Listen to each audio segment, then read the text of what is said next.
Assalamualaikum warahmatullahi wabarakatuh. Kami dari kelompok 9 akan mempresentasikan tentang filsafat Romawi.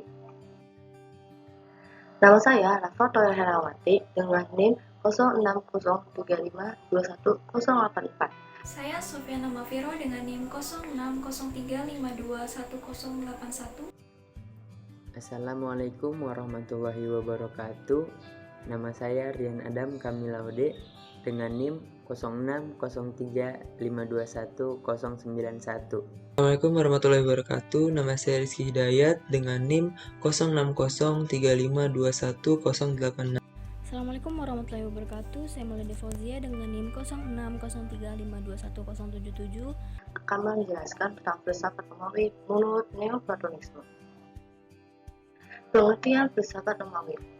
Romawi kuno adalah sebutan bagi peradaban bangsa Romawi mulai dari berdirinya kota Roma di Jazirah Italia pada abad ke-8 Masehi sampai dengan runtuhnya kekaisaran Romawi Barat pada abad ke-5 Tahrik Masehi, yakni kurun waktu yang mencakup zaman kerajaan Romawi 353 sampai 509 sebelum Masehi, zaman Republik Romawi 509 sebelum Masehi sampai 27 sudah Masehi, dan zaman kekaisaran Romawi sampai dengan tumbangnya Romawi Barat 27 sebelum sudah Masehi sampai 476 Masehi.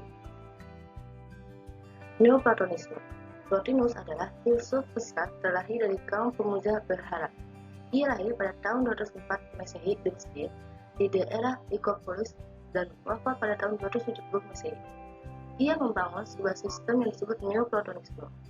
Pada tahun 232, dia pergi ke Alexandria untuk belajar filsafat pada seorang guru yang bernama Anumunius Sokas selama 11 tahun. Pada usia 40 tahun, Plotinus pergi ke Roma dan menjadi pemikir terkenal dan patut diperhitungkan.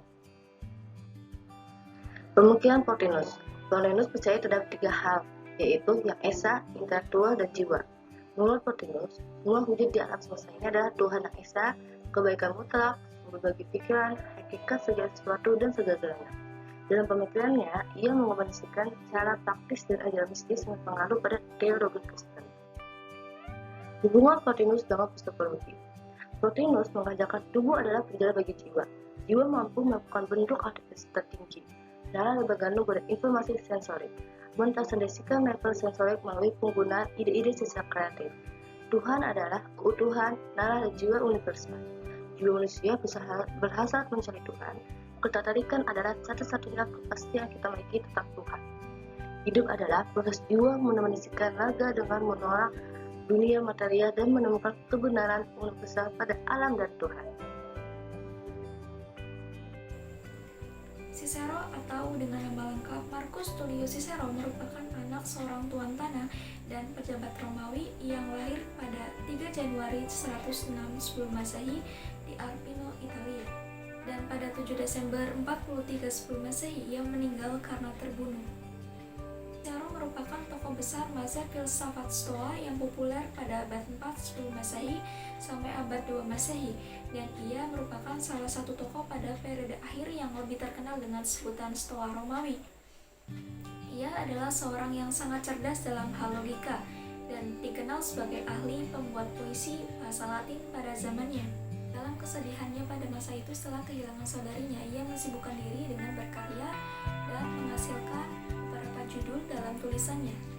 Adapun pengaruh Cicero dalam dunia psikologi, salah satunya adalah dapat meningkatkan kemampuan berkomunikasi khususnya dengan cara berpidato. Lucretius, yang memiliki nama lengkap Titus Lucretius Carus, adalah penyair dan filsuf yang lahir sekitar tahun 99 sebelum Masehi. Ia merupakan orang Romawi yang terdidik dan berasal dari keluarga yang kaya. Ia wafat sekitar tahun 54 sebelum Masehi di usia 43 tahun ketika Julius Caesar memulai karirnya. Perjalanan hidup Lucretius, ia memiliki karya yang terkenal yaitu sajak epik filosofis tentang Epikureanisme, De Rerum Natura, di mana merupakan sajak yang menjelaskan gagasan atomisme dan psikologi. Ia memiliki pengaruh terhadap filsafat modern sebagai pendedah pemikiran Epikurean.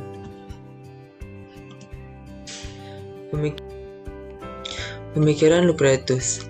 Ia percaya bahwa jika dewa menciptakan dunia, hal-hal alami yang terjadi di dunia akan terjadi secara alami dan tidak diatur oleh dewa. Ia juga beranggapan bahwa kematian hanya akhir dari kesadaran dan dia tidak percaya sama sekali akan kehidupan setelah kematian. Ia pun memiliki kekuatan intelektual Lucretius yang menonjol pada komitmen yang jelas untuk naturalisme. Ia konsisten dalam menyerang penjelasan supranatural dan menolak godaan untuk menyerah pada beberapa bentuk godaan agama dan ilmiah supranaturalisme. Di sini saya akan menjelaskan tentang tokoh filsafat Romawi Plotinus. Biografi Plotinus. Plotinus adalah salah satu tokoh filsafat yang muncul di abad pertengahan. Plotinus lahir di Mesir pada tahun 204 Masehi di daerah Lycopolis dan meninggal pada tahun 270 Masehi di Mutrene, Campania, Italia. Masa hidupnya adalah pada awal era kesulitan Kekaisaran Romawi yang kemudian terpecah menjadi dua, Kekaisaran Timur dan Barat. Oleh karena itu, Plotinus dianggap sebagai pemikir agung terakhir Romawi. Pada usia 28 tahun pada tahun 232 Masehi, ia pergi ke Alexandria untuk belajar filsafat pada seorang guru yang bernama Antimonius Saccas selama 11 tahun. Plotinus mempelajari filsafat pertama kali dari ajaran filsafat Yunani, terutama dari ajaran Plato. Plotinus menulis karya-karyanya dalam usia 50 tahun. Pemikiran Plotinus. Filsafat Plotinus mengombinasikan ajaran mistis dan cara praktis dan memiliki pengaruh yang sangat kuat pada teologi Kristen. Filsafatnya bertujuan untuk membantu para muridnya kembali menyatu dan bergabung kepada Yang Esa dengan cara kontemplasi. Mirip dengan teologi Trinitas dalam agama Kristen, ia percaya pada tiga hal yang bersifat surgawi, yaitu Yang Esa, intelektualitas, dan jiwa. Perbedaannya adalah ketiga hal yang diajukan Plotinus tidak berdiri sendiri tetapi merupakan hanya urutan pada saat kontemplasi. Masalah kebahagiaan adalah salah satu dari jejak Plotinus terbesar pada pemikiran Barat, karena ia adalah salah satu yang pertama untuk memperkenalkan gagasan bahwa eudaimonia atau kebahagiaan dicapai hanya dalam kesadaran. Pikiran Plotinus tentang jiwa. Menurut Plotinus, jiwa adalah kekuatan ilahiyah dan merupakan sumber kekekalan. Alam semesta berada dalam satu jiwa dunia. Jiwa tidak bersifat kuantitatif karena jiwa adalah sesuatu yang satu dan tidak dapat dibagi. Artinya, setiap individu mempunyai jiwa, sehingga jiwa berjumlah banyak. Dari jiwa yang berjumlah banyak tersebut dapat menjadi satu kesatuan. Dalam ajaran Plotinus juga terdapat reinkarnasi yang sama dengan Plato. Menurutnya, jiwa telah ada sebelum keberadaan jasmani, sehingga jiwa bersifat kekal. Reinkarnasi ditentukan oleh kehidupan kita di dunia. Jiwa yang bersih tidak ada kaitannya dengan kehidupan dunia karena dia akan kembali kepada Tuhan, dan sebaliknya. Jiwa yang rendah adalah jiwa yang selalu mengingat istri, anak, teman, dan lain-lain. Sedangkan jiwa yang tinggi adalah jiwa yang harus lupa penuh pada sesuatu yang menimbulkan jiwa rendah tersebut. Saya akan menjelaskan tentang Zeno of Citium. Zeno lahir pada tahun 334 sebelum Masehi. Ia adalah pendiri aliran filsafat Stoa atau Stoikisme.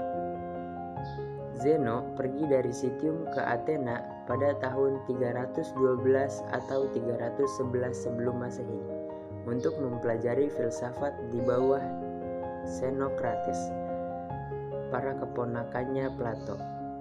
Para pengikutnya Zeno disebut Zenonians. Zeno dan dua rekannya, Chrysippus dan Cleanthes, dari Assos dijuluki sebagai Stoa mula-mula atau Early Stoa. Zeno sangat terinspirasi oleh Socrates dalam hal etika dan keberanian, terutama dipengaruhi oleh peristiwa kematian sukarela Socrates yang ia anggap sebagai martir. Hal ini akan mempengaruhi cara berpikir mazhab Stoikisme, sebuah sekolah yang ia dirikan, yaitu bahwa karena kematian bukan suatu yang harus ditakuti, terlebih jika kematian yang dilakukan dengan sukarela demi kebaikan.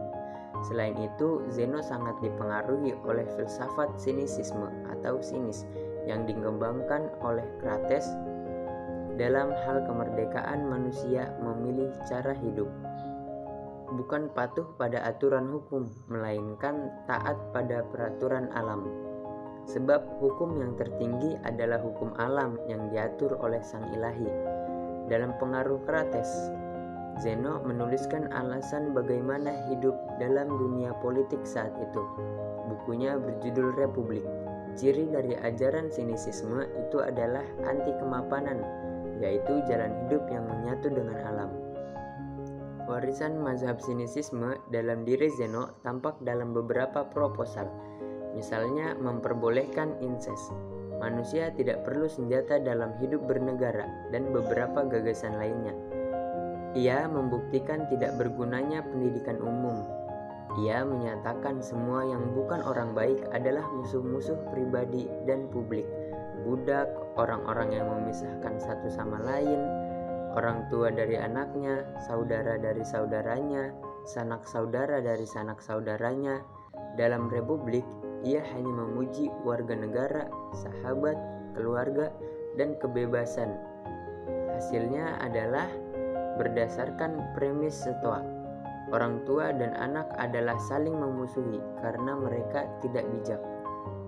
Ia menetapkan doktrin seperti dalam Republik bahwa wanita seharusnya dimiliki bersama, bahwa kuil dan pengadilan atau gimnastik seharusnya tidak dibangun di kota. Tentang penciptaan uang, ia mengatakan tidak boleh dianggap bahwa pembuatan uang akan dipakai untuk pertukaran atau perjalanan ke luar negeri. Dan ia juga meminta agar para wanita mengenakan baju yang seragam, yaitu tidak menutupi satupun bagian tubuhnya. Kematian dan kenangan atas Zeno. Pedoman atau prinsip hidup menuju kebahagiaan dan kebaikan diukur dari kebajikan dan moralitas, bukan dari sistem hukum sebuah negara atau pemerintahan. Diodorus Cronus dan Stilpo, seorang pemimpin sekolah Megarian, mengatakan bahwa seorang yang bijak adalah yang merasa cukup diri, tidak membutuhkan kawan, terbatas dari hasrat memiliki. Dengan kata lain, tidak ada seorang pun yang dapat mengambil kebahagiaannya dari hidup bijak. Dia tidak dapat diombang-ambingkan oleh peristiwa buruk yang biasanya disebut sebagai kejahatan.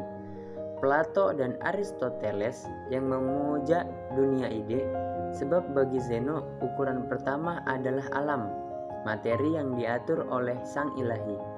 Nyata bahwa ajaran Stoa sangat mendasar kehidupan manusia pada alam dan Allah sebagai acuan tindakan manusia. Sekian penjelasan dari kami, kurang lebihnya mohon maaf. Assalamualaikum warahmatullahi wabarakatuh.